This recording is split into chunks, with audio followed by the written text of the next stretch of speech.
Hello, babies and babas. Hello, boys and girls. Hello, my dear students. My name is Professor नीति दोषी और आपका बहुत बहुत स्वागत है हमारे चैनल पे. आई होप आप सब स्वस्थ हैं, बहुत बहुत मस्त है. चलिए बच्चों, आज अभी इसी वक्त let us continue my dear friends, let us continue. बच्चों, हम module 1 which is Indian Contract Act 1872 part 1 पे है. उसमें हमने चैप्टर नंबर 1, 2 and 3 खत्म कर दिया है. हम चैप्टर नंबर 4 जो कि इस चैप्टर का, जो कि इस मॉड्यूल का लास्ट चैप्टर है, उसका लास्ट कॉन्सेप्ट अभी पढ़ के हम ये पूरा मॉड्यूल, हमारा मॉड्यूल 1 आज फिनिश करेंगे. But the first concept that we are going to study today is section 23. section 23 क्या बोलता है बच्चों? every agreement, सुनिएगा, every agreement of which the object or consideration is unlawful is void. जी हाँ, ये हम जानते हैं. वो सारे agreements, वो सारे कॉन्ट्रैक्ट्स जिसका सब्जेक्ट मैटर यानी कि जिसका ऑब्जेक्ट और जिसका कंसिडरेशन लॉफुल नहीं है, जिसका ऑब्जेक्ट लॉफुल नहीं है, वो कॉन्ट्रैक्ट्स, वो अग्रीमेंट्स वॉइड माने जाएंगे.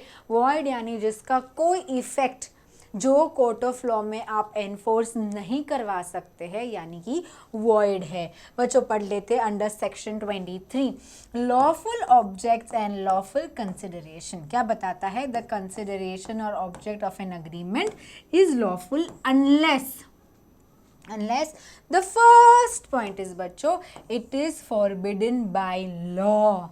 It is forbidden by law. बच्चों, ये चीज़ को समझने के लिए एक एग्जाम्पल लेते हैं. एग्जाम्पल कुछ ऐसा है, एक होता है मिस्टर ए और एक होता है मिस्टर बी. एग्जाम्पल कुछ ऐसा है बच्चों, एक होता है मिस्टर ए और एक होता है mister B. Mister A mister B को बोलता है मैं तुझे 1,00,000 रुपए दूंगा. ए बी को बोलता है मैं तुझे 1,00,000 रुपए दूंगा. तो बी बोलता है ठीक है दे दे, लेकिन मुझे करना क्या है? वो 1,00,000 रुपए के लिए मुझे करना क्या है? ए बोलता है कुछ नहीं करना, तू सिर्फ जाके मिस्टर सी को किडनैप कर. ए बोलता है बी को तू कुछ मत कर, सिर्फ जाके मिस्टर सी को किडनैप करके मेरे पास लेके आ. मिस्टर सी को किडनैप करके मेरे पास लेके आया. बच्चों, ये जो कॉन्ट्रैक्ट हो रहा है, इसका जो ऑब्जेक्ट है वो कंप्लीटली अनलॉफुल है, इसीलिए it is forbidden by law. It is forbidden by law यानी an act is forbidden by law when it is punishable, जब भी वो पनिशेबल होगा अंडर इंडियन पीनल कोड और एनी अदर स्पेशल लेजिस्लेशन. अगर किसी कानूनी तौर पे किसी को आप परेशान करते हो, कोई ऐसा एक्ट करते हो जो अलाउड नहीं है, तो उसे कहा जाएगा फॉरबिडन बाय लॉ, और वो अग्रीमेंट, वो कॉन्ट्रैक्ट बच्चों हो जाएगा वॉइड. वो कॉन्ट्रैक्ट्स, वो अग्रीमेंट बन जाएंगे void. The next point is बच्चों is of such a nature that if permitted it would defeat the provisions of any law. It would defeat the provisions of any law where acts of legislature or other rule of law for the time being in force in India is violated. बच्चों, ये चीज़ को समझने के लिए भी एक example लेते हैं. ये चीज़ को समझने के लिए भी एक एग्जाम्पल लेते हैं. एक होते हैं मिस्टर ए, समझिएगा, एक होता है मिस्टर ए और एक होता है mister B. Mister A mister B को लगाते हैं फ़ोन और बोलते हैं मैं तुझे 1,00,00,000 रुपए ट्रांसफ़र कर रहा हूँ. मैं तुझे 1,00,00,000 रुपए ट्रांसफ़र कर रहा हूँ. बी बोलता है ठीक है, लेकिन वो उस 1,00,00,000 के लिए मुझे करना क्या होगा? वो 1,00,00,000 के लिए मुझे करना क्या होगा? कुछ नहीं, मुझे 10,000 गन्स, 10,000 गन्स, 10,000 बॉम्ब्स और 10,000 नाइफ्स की delivery they. 10,000 bombs, guns and knifes की डिलीवरी दे. बच्चों, ये जो वो किया, ये जो उसने किया is not the correct way of doing any act, यानी कि it would defeat the provisions of any law. ये गलत है बच्चों, कानून के नज़र में. क्या? ये तो ह्यूमैनिटी के बेसिस में भी गलत है. कहने से ये जो उसने ऑर्डर प्लेस किया, ये कुछ क्रिमिनल एक्टिविटी करने के लिए किया होगा। बच्चों ये हो गया हमारा second point. Third point is बच्चों is fraudulent, is fraudulent in nature, यानी एन अग्रीमेंट, क्या बोल रहे हैं बच्चों, an agreement with an intention to commit offence और practice fraud upon some person would be void as being fraudulent। इसका मतलब कुछ ऐसा है कि फॉर एग्जाम्पल एक होता है मिस्टर ए, समझ लेते हैं बच्चों, एक होते हैं मिस्टर ए, एक होता है मिस्टर ए और एक होता है मिस्टर बी। मिस्टर ए और मिस्टर बी कॉन्ट्रैक्ट करते हैं, मिस्टर ए और मिस्टर बी कॉन्ट्रैक्ट करते हैं कि हम मिलके जाएंगे सी के घर पे, हम मिलके जाएंगे सी के घर पे और उसके घर की सारी चीज़ें चोरी कर लेंगे। ए और बी मिलके जाते हैं सी के घर पे और सी के घर से सारी चीज़ चोरी कर लेते हैं। बच्चों ये जो कॉन्ट्रैक्ट है इसका जो ऑब्जेक्ट है ये फ्रॉड्यूलेंट इन नेचर है, किसी के साथ फ्रॉड करने का ये कॉन्ट्रैक्ट है जो कि अलाउड नहीं है, जो कि वॉइड माना जाएगा। पढ़ लेते हैं बच्चों, is fraudulent an agreement with an intention to commit offense or practice fraud upon some person would be void as being fraudulent। जो चौथा जो फोर्थ कंडीशन है बच्चों वो ऐसा है, it involves or implies injury to the person or property of another। मतलब if the object of an agreement is to injure a person or a property for another by causing criminal or wrongful harm is void। ये condition को समझने के लिए भी हम एक example लेते हैं। ये भी अगर आपके कॉन्ट्रैक्ट में ऑब्जेक्ट ऐसा है तो आपका कॉन्ट्रैक्ट, आपका अग्रीमेंट वॉइड माना जाएगा। एक एग्जाम्पल लेते हैं, एक है मिस्टर ए और एक है मिस्टर बी। ये दोनों ने कॉन्ट्रैक्ट किया, ये दोनों ने अग्रीमेंट किया कि हम जाएंगे मिल के जाएंगे सी के घर पे, वहाँ जाके हम उसके घर से चोरी तो करेंगे ही करेंगे, लेकिन उसके घर पे आग भी लगा देंगे, उसकी प्रॉपर्टी यानी कि उसका घर जला देंगे, क्योंकि ये दोनों का दुश्मन है मिस्टर सी। मिस्टर ए और मिस्टर बी फ्रेंड्स है और दोनों का दुश्मन है मिस्टर सी। सिर्फ चोरी ही नहीं करने वाले हैं, चोरी तो करेंगे करेंगे, लेकिन उसके घर जाके उसके घर को आग भी लगा देंगे। बच्चों ये जो कॉन्ट्रैक्ट का ऑब्जेक्ट है, ये जो कॉन्ट्रैक्ट का ऑब्जेक्ट है वो गलत है, वो किसी को हानि पहुंचाना या किसी की प्रॉपर्टी को हानि पहुंचाना है, इसीलिए ये कॉन्ट्रैक्ट वॉइड कॉन्ट्रैक्ट माना जाएगा। बच्चों जो लास्ट है, the code regards it as immoral और oppose to the public policy, यानी एन अग्रीमेंट, पढ़िए बच्चों, an agreement an agreement the consideration or object of which is immoral or opposed to the public policy is unlawful। आप बोलोगे madam public policy क्या होता है, पहला देख लेते हैं बच्चों। In each of these cases the consideration और the object of the agreement is said to be unlawful, यानी इलस्ट्रेशन देख लेते हैं। एक होते हैं mister A promises to obtain for B an employment in the public service, and B promises to pay 100 rupees to A।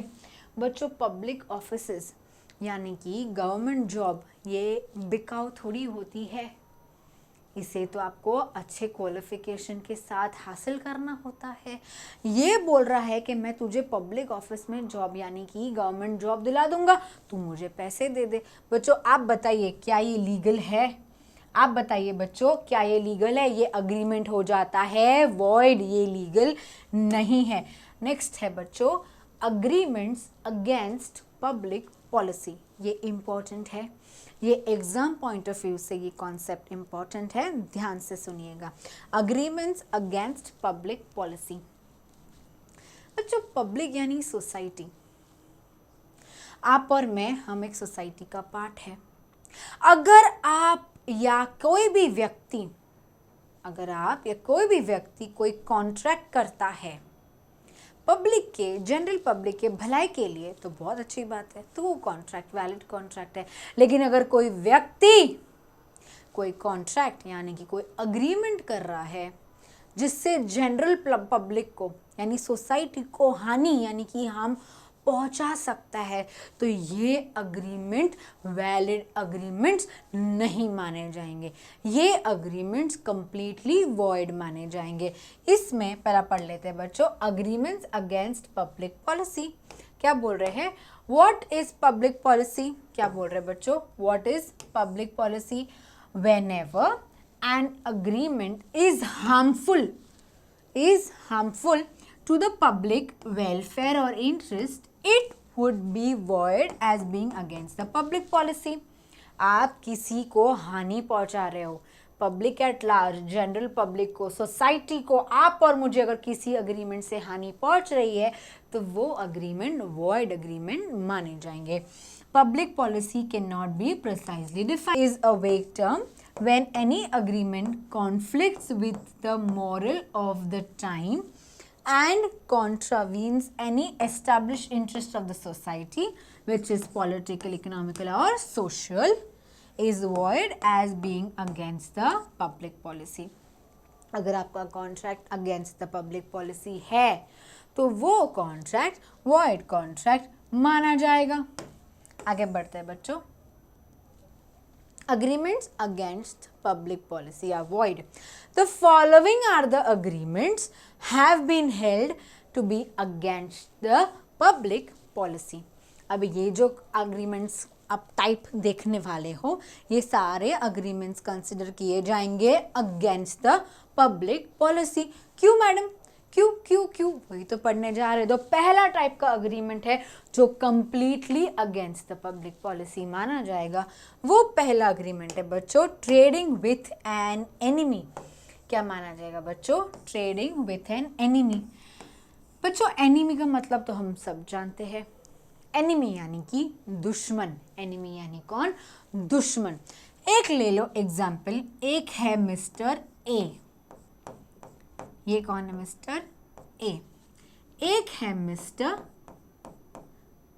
सी। एक है mister A, एक है मिस्टर सी।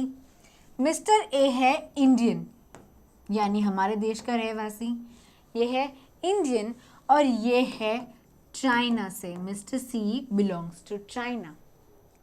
एक ऐसी कंट्री, एक ऐसा देश जिसके साथ हमारा देश एट वॉर है, यानी we don't have a cordial relation with that country, और हमारा देश का कोई व्यक्ति उस देश के व्यक्ति के साथ अगर कोई कॉन्ट्रैक्ट करता है जो हमारा एनिमी है, we are at war with that country, अगर ऐसा कोई कॉन्ट्रैक्ट हो रहा है जो अगेंस्ट द पब्लिक पॉलिसी है, तो ये कॉन्ट्रैक्ट बच्चों वॉइड कॉन्ट्रैक्ट माना जाएगा।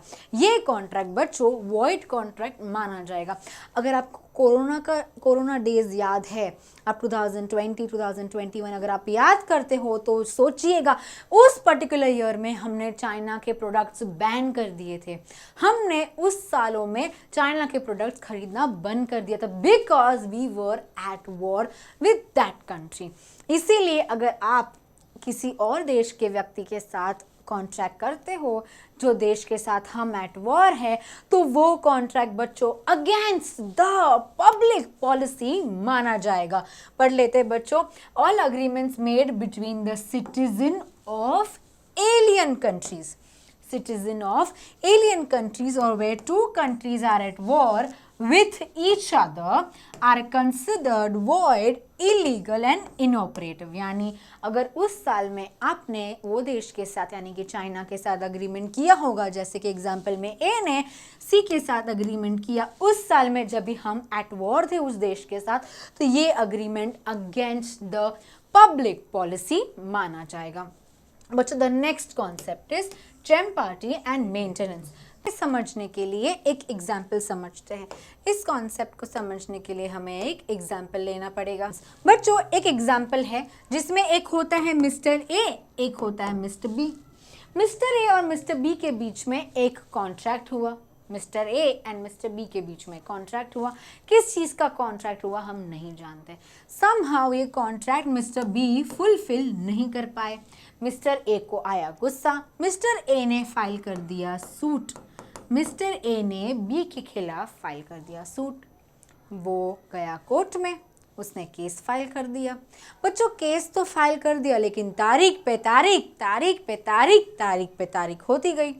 इस चक्कर में उसके पैसे खत्म हो गए। जो केस फाइल करने के लिए, केस को रन करने के लिए, केस को मेंटेन करने के लिए कोर्ट ऑफ लॉ में जो पैसे की ज़रूरत होती है, लॉयर की फीस, कोर्ट की फीस, ये सब देने के लिए जो पैसे होते हैं, ये मिस्टर ए के पास नहीं थे।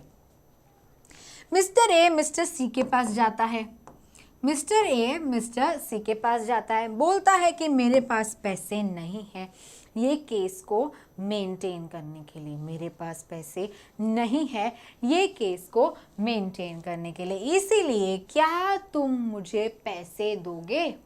वो क्या बोलता है, क्या तुम मुझे पैसे दोगे? तो मिस्टर सी बोलता है ठीक है, ये ले 10,000 रुपये, ये ले 10,000 रुपये, जाके अपना केस लड़। बच्चों ये जो इसने इसको मदद की, मिस्टर सी ने जो मिस्टर ए को मदद की, ये से बोलते हैं मेंटेनेंस, इसे बोलते हैं मेंटेनेंस। एक और एक कॉन्सेप्ट है बच्चों चैम्पार्टी, बहुत इंपॉर्टेंट है, ध्यान से सुनिएगा। एक और कॉन्सेप्ट है चैम्पार्टी। हो सकता है, सेम एग्जाम्पल है बच्चों, ए है, ए ने बी के खिलाफ केस फाइल किया है, उसके पास पैसे खत्म हो गए हैं, वो सी के पास जाता है, सी के पास से पैसे लेता है, लेकिन उस दौरान तभी मिस्टर सी पैसे तो देता है ए को, मिस्टर सी ए को पैसे तो देता है, बट कहता है अगर तू ये केस जीत जाता है, अगर तू ये केस जीत जाता है तो उसमें से जो तुझे पैसे मिलेंगे उसका 20% तू मुझे आके देगा। यानी ये जो 10,000 रुपये मैंने तुझे दिए हैं वो तो तू मुझे लौटाएगा ही, 10,000 रुपये तो तुझे मुझे रिटर्न करने ही पड़ेंगे, लेकिन उसके साथ साथ तू अगर केस जीत गया, तू अगर केस जीत गया तो उसमें से जो तुझे पैसे मिलेंगे उसका 20% भी तू मुझे आके देगा। बच्चों इसे कहते हैं चैम्पार्टी। हो सकता है ना सी की दुश्मनी हो बी के साथ और सी बी को परेशान करना चाहता है, बच्चों इसी को कहते हैं चैम्पार्टी। एक बार पढ़ लेंगे तो हम बहुत ही क्लियरली समझ पाएंगे। Champerty and maintenance contracts, champerty and maintenance contract, when a person agrees to maintain, when a person agrees to maintain a suit in which he has no legal interest, पहले केस में यानी कि maintenance के case में जो third party थी जो कि सी थी, उसका कोई लीगल इंटरेस्ट नहीं था, वो तो सिर्फ मदद कर रहा था।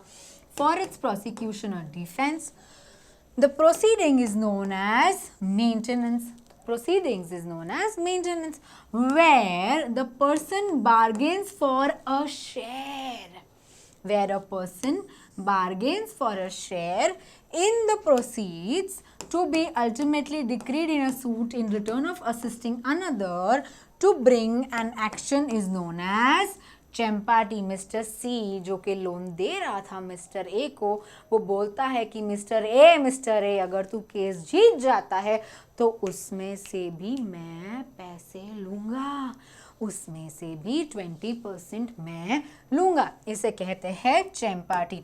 बच्चों the next concept is stifling prosecution. The next concept is stifling prosecution. बच्चों स्टिफलिंग यानी टू स्टॉप, सुनिएगा, स्टिफलिंग यानी to stop anyone, to stop a person from filing a case against you is known as stifling prosecution. यानी इसका मतलब समझते बच्चों, एक एग्जाम्पल लेते हैं। एक होता है मिस्टर ए, ये है मिस्टर ए, ये है mister B.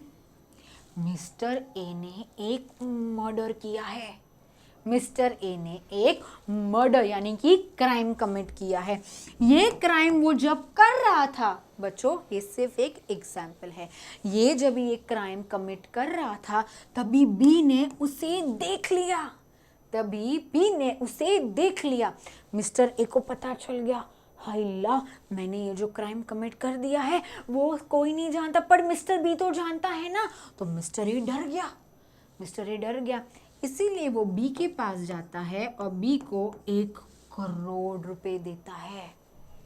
Mister A mister B के पास जाता है और वो क्रिमिनल, वो मिस्टर ए मिस्टर बी को 1 करोड़ रुपए देता है, बोलता है अपना मुंह बंद रखना, अपना मुंह बंद रखना, मेरे खिलाफ कोई भी केस, कोई भी FIR फाइल मत करना। यानी कि मिस्टर ए ने मिस्टर बी को रोका, मिस्टर ए ने मिस्टर बी को रोका उसके खिलाफ एक्शन लेने से। इसी को बोलते हैं स्टिफलिंग प्रोसिक्यूशन। पढ़ लेते हैं। स्टिफलिंग प्रोसिक्यूशन मीन्स कंपाउंडिंग और compromising prosecutions. An agreement not to prosecute an offender are bad as they interfere with the judiciary। बच्चों ये सोसाइटी के लिए तो कितनी बुरी बात है। आप समझो अगर किसी क्रिमिनल ने ऐसा किसी को पैसा दिया और उसका मुंह बंद करवा दिया तो वो क्रिमिनल तो और क्राइम कमिट करेगा ना। ये तो हमारे सोसाइटी के लिए बहुत बुरी बात है, इसीलिए ये गलत माना जाता है। Offenses committed are A compoundable and B non-compoundable। बच्चों कंपाउंडेबल ऑफेंसेस यानी वो ऑफेंसेस जो आउट ऑफ कोर्ट आप सेटल कर सकते हो। जो सिविल ऑफेंसेस होते हैं ना बच्चों, वो आप आउट ऑफ कोर्ट सेटल कर सकते हो। यानी compoundable offences can be settled outside the court without the leave of the court, but non compoundable offence यानी कि क्रिमिनल ऑफेंस यानी कि सीरियस ऑफेंस, वो आप कोर्ट के बाहर सेटल नहीं कर सकते, जो कि हमारे केस में ए ने किया बी को पैसे देके। यानी non compoundable offences can not be settled और कॉम्प्रोमाइज्ड आउटसाइड द कोर्ट। ये भी अगेंस्ट द पब्लिक पॉलिसी माना जाएगा, ये भी अगेंस्ट द पब्लिक पॉलिसी माना जाएगा। जो फोर्थ अग्रीमेंट यानी जो फोर्थ टाइप ऑफ कॉन्ट्रैक्ट है जो अगेंस्ट द पब्लिक पॉलिसी होगा वो है मैरिज ब्रोकरेज अग्रीमेंट्स। वो क्या है? Marriage brokerage agreements. बच्चों बहुत सारे मैरिज ब्यूरोज होते हैं जो ब्राइड एंड ग्रूम यानी जो भी प्रोस्पेक्टिव है कैंडिडेट्स है उनको मिलवाते, अगर उन दोनों को एक दूसरे पसंद आ गए तो शादी करवा देते। बच्चों ये वैलिड है, ये लीगल है, लेकिन बहुत ऐसे एजेंट्स होते हैं, बहुत ऐसे एजेंट्स होते हैं जो ज़बरदस्ती भी शादी करवाते हैं कि नहीं ये तो बहुत अच्छा है। वो अच्छा एक्चुअली होता नहीं है। नहीं ये तो बहुत अच्छा है, आप शादी कर ही लो, और शादी करवा दी, शादी होने के बाद पैसे ले लिए। बच्चों ये मैरिज अग्रीमेंट्स जो है जो करवाता है वो जो ब्रोकरेज लेता है यानी ब्रोकर यानी दलाल, जो बिल्कुल भी गलत है। तो ये agreements against the public policy माना जाएगा। यानी agreements for payment of money in consideration of procuring a marriage. आप मैरिज खरीद नहीं सकते ना, आप किसी भी इंसान को शादी कराने के लिए फोर्स नहीं कर सकते, किसी को डाउरी के लिए मजबूर, कोई किसी को डाउरी के लिए बोल ही नहीं सकता, ये तो कम्प्लीटली इलीगल है। बट ये जो ब्रोकर्स होते हैं वो ये सारी चीज़ें करवाते हैं, इसीलिए इसे अगेंस्ट द पब्लिक पॉलिसी माना जाता है। That is example agreements to pay dowry to parents or guardians। बरोबर, ये तो एकदम गलत बात है। जो फिफ्थ अग्रीमेंट है बच्चों जो अगेंस्ट द पब्लिक पॉलिसी मानी जाएगी वो है agreements interfering with the administration of justice. यानी agreements interfering with the administration of justice. हो सकता है एक है मिस्टर ए जिसने एक क्राइम कमिट किया है, हो सकता है एक है मिस्टर ए जिसने क्राइम कमिट किया है, उसने कोर्ट ऑफ लॉ में जाके जज को रिश्वत दी कि मेरे खिलाफ जजमेंट पास मत करना। उसने विटनेस के पास जाके विटनेस को पैसे दिए कि मेरे खिलाफ बयान मत देना, मेरे खिलाफ बयान मत देना। वो पुलिस के पास जाके उसने पुलिस को भी रिश्वत दी कि मेरे खिलाफ एविडेंस फाइंड मत करना।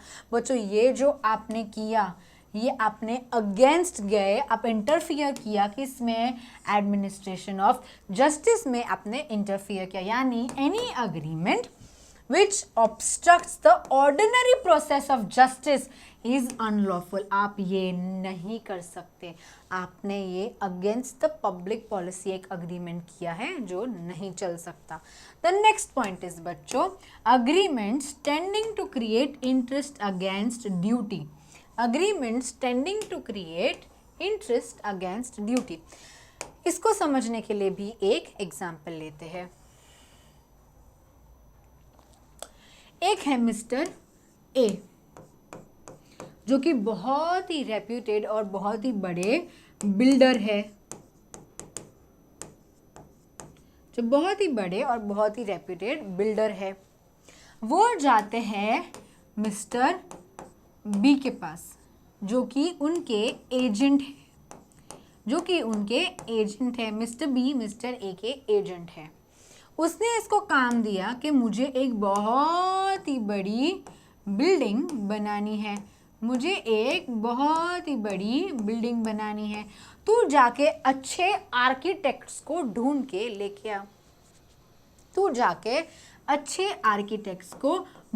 लेके आ, उनका कोटेशन लेके आ और मुझे बता वो कितने अच्छे हैं.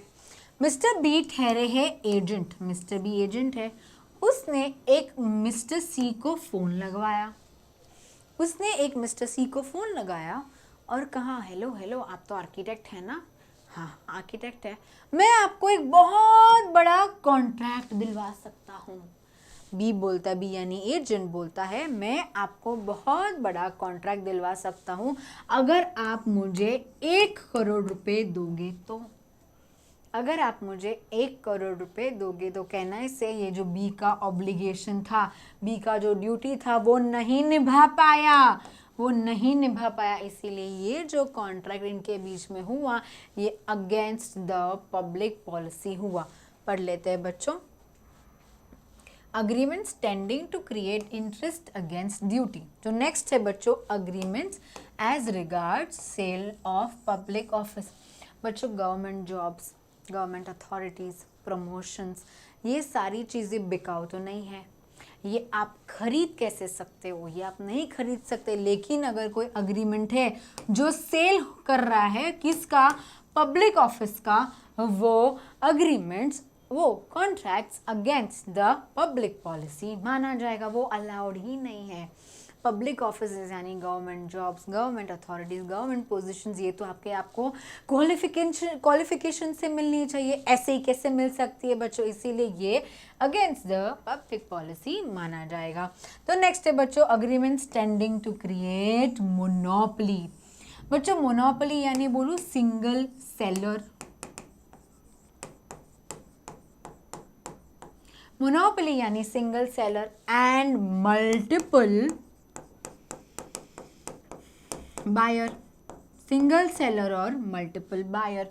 बच्चों कोई भी ऐसी चीज़ नहीं होनी चाहिए जिसमें मोनोपोली क्रिएट हो. कोई भी ऐसा अग्रीमेंट, कोई भी ऐसा कॉन्ट्रैक्ट नहीं होना चाहिए जिसमें मोनोपोली क्रिएट हो. तो वो तो प्राइस मेकर हो जाएगा, वो तो कस्टमर्स को एक्सप्लॉइट करने लग जाएगा, ये वैलिड नहीं होगा. इसे समझने के लिए एक एग्जाम्पल लेते हैं. मान लीजिए एक है मिस्टर ए. ये है मिस्टर ए. इसकी बहुत ही बढ़िया, बहुत ही रेप्यूटेड स्वीट्स की दुकान है. पूरे एरिया में बच्चों, पूरे एरिया में ये स्वीट की मिठाई की दुकान एक ही है. थोड़े दिनों में यहाँ पे और एक दुकान बनती है मिस्टर बी की. मिस्टर ए को पता चला यहाँ पे मेरे जैसा मिठाई बेचने वाला और एक व्यक्ति आ गया है, और एक दुकान खुल गई है जो मेरे जैसी सेम मिठाई बेचता है. ये मिस्टर ए डर गया. मिस्टर ए जो थे वो बहुत सारे डर गए. जैसे ही ये डर गए वो मिस्टर बी के पास जाते हैं और उसे 1 करोड़ रुपए देते हैं. बच्चों 1 करोड़ रुपीस. और मिस्टर बी को बोलते हैं तेरी दुकान बंद कर दे, तेरी दुकान बंद कर दे, क्योंकि इधर बेचने वाला सिर्फ मैं ही हूँ। बच्चों ये जो अग्रीमेंट हुआ, ये जो कॉन्ट्रैक्ट हुआ, ये मोनोपोली क्रिएट करता है और ये कॉन्ट्रैक्ट्स, ये agreements against the public policy माना जाएगा, इसीलिए ये वॉइड माना जाएगा। द नेक्स्ट पॉइंट इज बच्चों waiver of illegality. Next point is बच्चों waiver of illegality. The next point is agreement in restraint of marriage. किसी को शादी करने से आप रोक नहीं सकते। Agreements in restraint of marriage, agreements in restraint of trade, किसी को ट्रेड यानी कि बिजनेस करने से आप नहीं रोक सकते। अगर आप ये चीज़ें कर रहे हो तो आप अग्रीमेंट्स यानी कि contracts against the public policy कर रहे हो। The next is agreements in restraint of legal proceedings. Agreement in restraint of legal proceedings, इसको समझने के लिए और एक एग्जाम्पल लेते हैं। एक है मिस्टर ए और एक है मिस्टर बी। वो दोनों एक दूसरे के साथ कॉन्ट्रैक्ट करते हैं और कॉन्ट्रैक्ट में लिखते हैं, मिस्टर ए ये कॉन्ट्रैक्ट में लिखते हैं कि बी अगर मैंने ये कॉन्ट्रैक्ट फुलफिल नहीं किया, बी अगर मैंने ये कॉन्ट्रैक्ट फुलफिल नहीं किया तो तू मेरे खिलाफ जाके कोर्ट में केस नहीं कर सकता। बच्चों ये कंडीशन मिस्टर ए अग्रीमेंट में यानी कि कॉन्ट्रैक्ट में नहीं लिखवा सकते, because this will be against the public policy. आप किसी के पास से उनका ये हक नहीं छीन सकते। किसी को भी हक है कोर्ट ऑफ लॉ यानी कि किसी के भी अगेंस्ट आप केस फाइल कर सकते हो, ये आपको करने से कोई नहीं रोक सकता। और अगर कोई रोक रहा है तो वो contract against the public policy माने जाएंगे। द नेक्स्ट इज बच्चों agreement not to bid against one another.